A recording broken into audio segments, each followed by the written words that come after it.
on the movement's part, because it does sound like an attack. But reallocating the funds is exactly that. It is defunding the police. Yes. You see what I'm saying?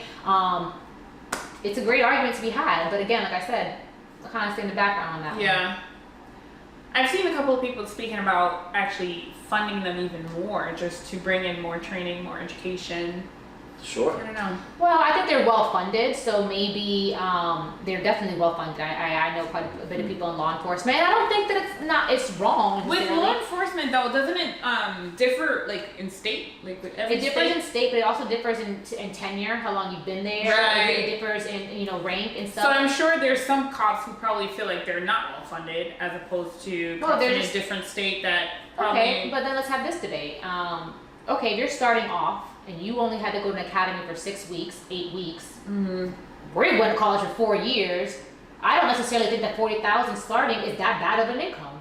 You have teachers who are getting paid $40,000 and have a 4-year degree and are paying out of their pocket school supplies. So now we're asking the question: yes, it's a high risk job because you have to, it's a high risk, but you're choosing this profession. Yes. You see what I'm saying? That's a very, you are choosing this profession. Listen, and I say this very, I do want to say as well, I am not anti-police. I think there needs to be reform in policing, but I'm not anti-police. My future brother-in-law, he is a police officer in Baltimore County. My brother-in-law, my sister's husband, his family is all law enforcement. I have a great deal of respect for them and love for them. So I'm not somebody, I have friends that I grew up with that are not police officers in Riviera Beach and stuff. So I'm by no stretch of the imagination thinking that all cops are bad. But these are the same people who also tell you there's a problem. You see what I'm saying? Let me add on to that, Mel, real quick. I don't think anybody believes that the police should disappear. Agreed. No. Nobody does, because it's those same people that are pushing defund the police that when things hit the fan, who are you gonna call? The Popo. But we all kind of we all kind of saw what happened in New York too, where 18% of the police force retired or quit or left, and a lot more violence and a lot more Can you blame them? shootings. Everything went up.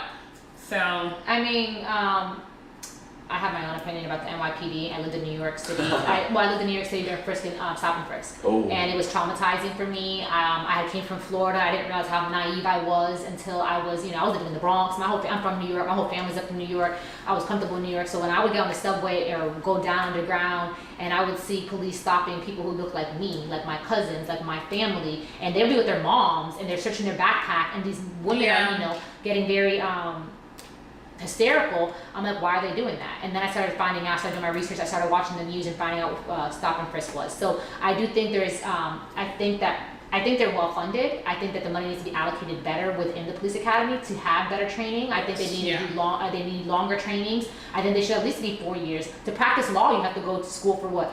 4 years undergrad and then law school and pass the bar, so 7 years. I don't understand why to be a police officer, to hold a carried concealed weapon, you don't need as much training. So I think that we don't necessarily need to defund them, we need to allocate the funds better. And I also think that people also, we touched on this on another episode about the systems in place and systematic racism and systematic oppression and all that kind of stuff. I mean, when you go back to the history on what policing was started for, it was to catch runaway slaves.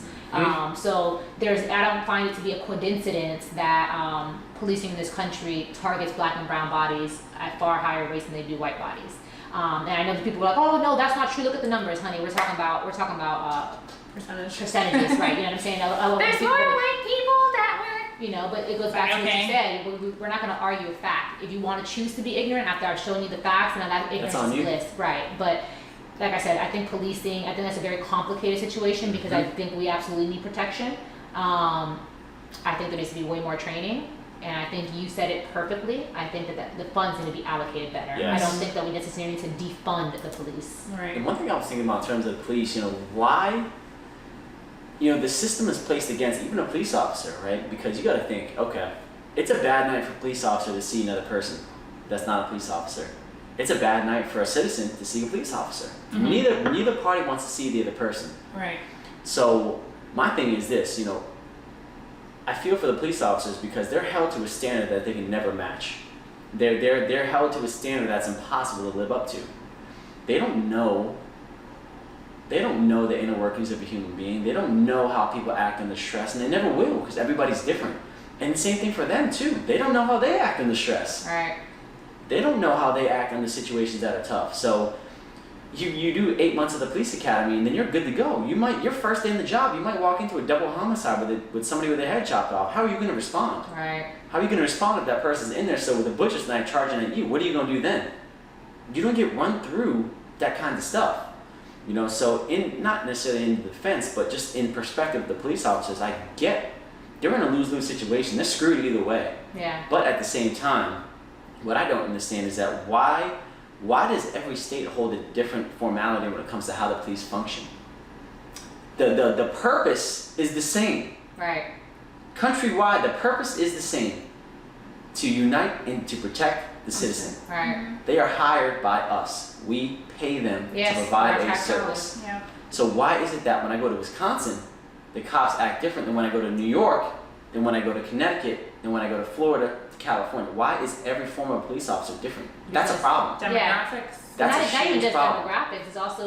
It's also local governments. We have local, state, federal governments. It's not, policing is not a federal thing. We have the FBI for that, right? The CIA for that. So when you talk about policing, we're talking about local. We're talking about our county, our cities. You have highway patrols. Sure. You know what I mean? We don't even have a unified, apart from Florida Highway Patrol, I don't think we have a unified state policing, you know? No. So, It's by county. Yeah, and it's because of how our government is broken down, the different tiers of government. And that's what I don't understand. It's ludicrous to expect uniformity in terms of how the police officers act, but then they're taught different, and there's different counties. There's different forms of it. There's highway patrol. There's county patrol.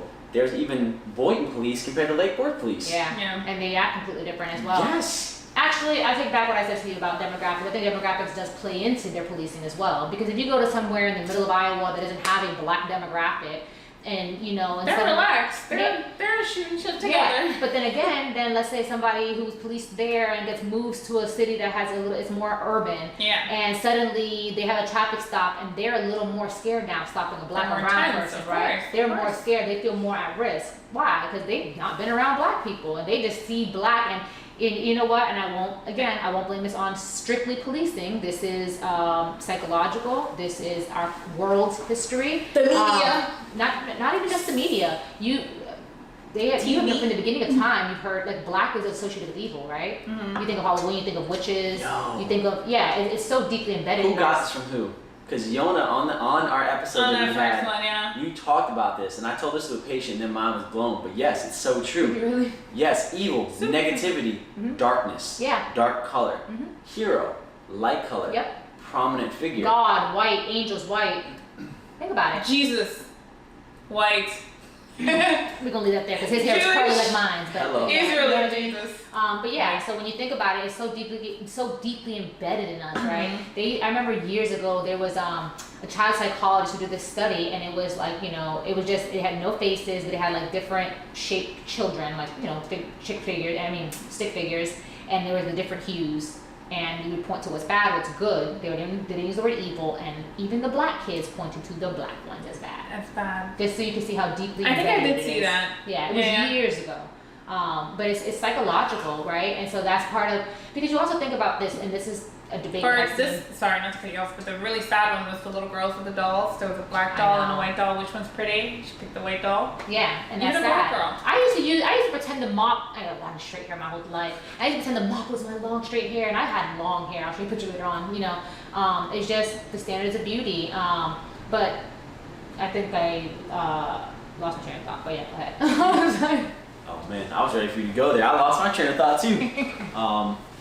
But no, I think one thing that's interesting, in like you had said, Mel, it goes back to almost the beginning of time, just how deep-rooted certain things are. Yeah. And then, even at the surface level, just the level of hypocrisy based off of what side of the coin you may fall on. Because unfortunately, the way society is now is that it's hard to be in the middle. It's harder to be in the middle and see both sides than it is to be an extremist on one or the other. They want you to choose. They want you to, like Trump had said, if you wear a mask, you're on this side of the legislature. Mm-hmm. If you don't wear a mask, you're on this side.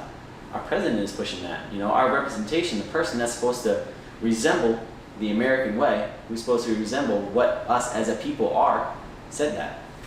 And I think, that's part of the issue that I have with Trump is that he's created the most divisive country that I've ever lived in. And he did not create racism. Just like he did not create the economy. Right. But he definitely entices it. He definitely makes it okay. You know, he definitely makes calls for it, and that's what's most scary of it all. I'm scared of the times I live in. I have a black son I'm raising. My fiance is black. My brother is a black man. You know what I mean? Those are the things that make me scared. And yes, like we've mentioned multiple times, politics by nature is personal. So I'm going to vote for who I think is going to. Listen, we all know Biden's history and what he's voted on. You know. We all know he said he's not perfect. He's definitely said some stuff. Yeah, we've also we know Senator Harris's we know her track record. You know what I mean? Mm-hmm.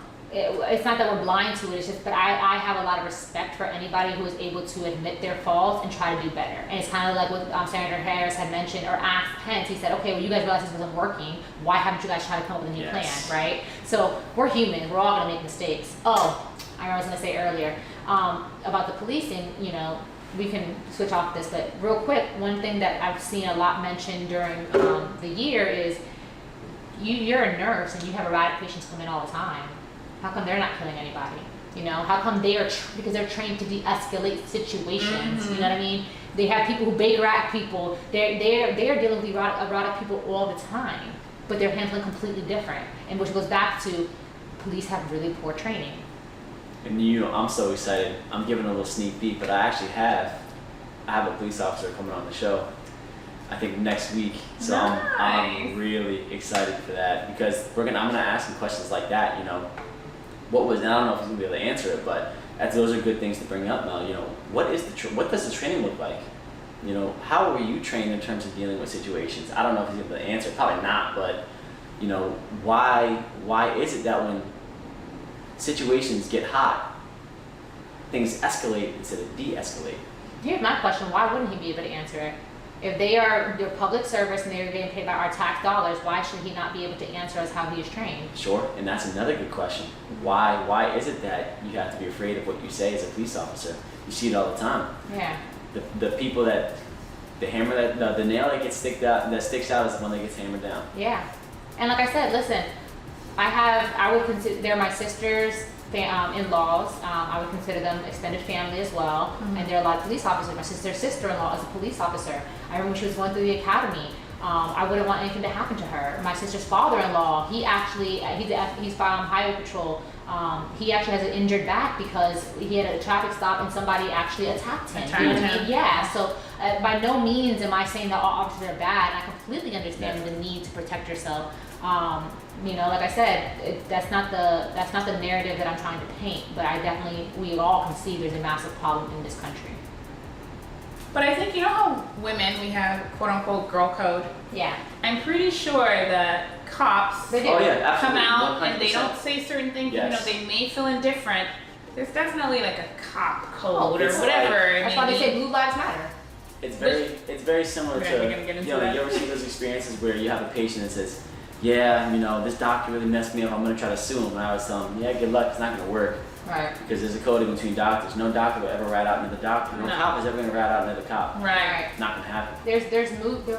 And that's a problem, by the way. It's a massive problem. I saw, it's funny, I never knew that about the medical code, but it's funny because we went through some experience at the end of last year, at the beginning of this year, and I was infuriated, and I'm sure you can tell from our few conversations that when I get ticked off, I go over the top, and I was like, you're going to see a couple boxes in a little circle. So over here, this is going to be a playlist with a whole bunch of other videos that I posted. If you like what you saw so far from the sit down, you'll be able to keep up with everything right there.